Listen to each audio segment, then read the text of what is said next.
Stuart Broad announced his retirement from cricket on Saturday night and walked out to bat on day 4 of the final Ashes Test match with his bowling partner James Anderson.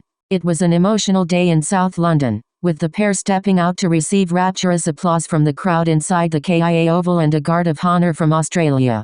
As ever, Broad entertained in the middle, smashing a huge 6 off Mitchell Starc with what turned out to be the final ball he will face in Test cricket. His family, including fiancée Molly King, Dad Chris and Mum Carol, were all watching on from the stands as Broad subsequently went out to lead England's bowling attack in Australia's second innings. Former England batsman and father of the England bowler, Chris, spoke to Mail Sports' David Coverdale at the Oval on Sunday. "We have obviously known that Stuart's career was coming to an end. At 37, how much longer can you go on? So Stuart and I had spoken about this for a while. At the start of the season, he was thinking this was going to be his last series. But once the series started, he was enjoying it so much that he was unsure. I think he acknowledged that in his interviews on Saturday night, when he admitted he only made the decision at 8:30 p.m. on Friday. We found out at 8 o'clock on Saturday morning when he phoned us to tell us that he was going to announce that this was his last game. Because we had already talked about it, it wasn't that emotional for me. I just thought it was sensible. When you think about it, it is absolutely the right thing. That is easy for me to say, but for him as well. He just feels that he is doing the right thing at the right time.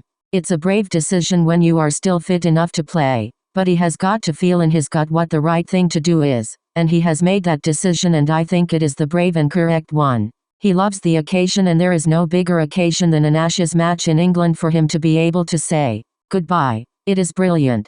I think he would have loved to have ended at Trent Bridge if there was a Test match there, but to end here at the Oval, in front of a full house, is very fitting. He actually grew into English cricket here in 2009 when he got 5 wickets against Australia. That was when he realised he had a future in the England cricket team. The guard of honour the Australians gave him was lovely. There have been a lot of battles between England and Australian cricketers over the years, but there is such a camaraderie. I still see some of the Australians that I played against in the 1980s, and we always have a chat and talk about what has been going on. That sort of thing will continue with Stuart. To have that respect and understanding from the opposition at this time when he has decided to retire is an amazing thing. I am sure he will be very grateful to the Australians for doing that. The round of applause he got at the start of the game, and when he came out to field, and when he went out to the boundary to chase one, was just brilliant. And it was appropriate that his batting ended with him hitting a 6, and it was a good 6 as well.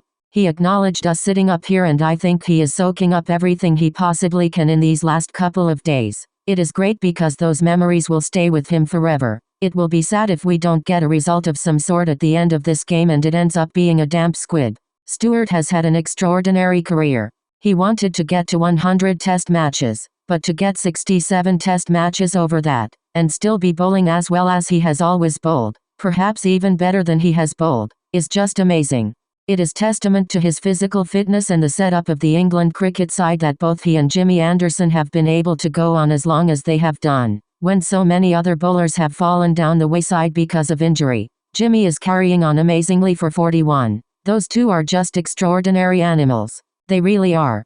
Commentating is a different animal altogether. I tried that when I finished playing. You've got to know your facts. There are some good commentators around. You have to learn fairly quickly on the job.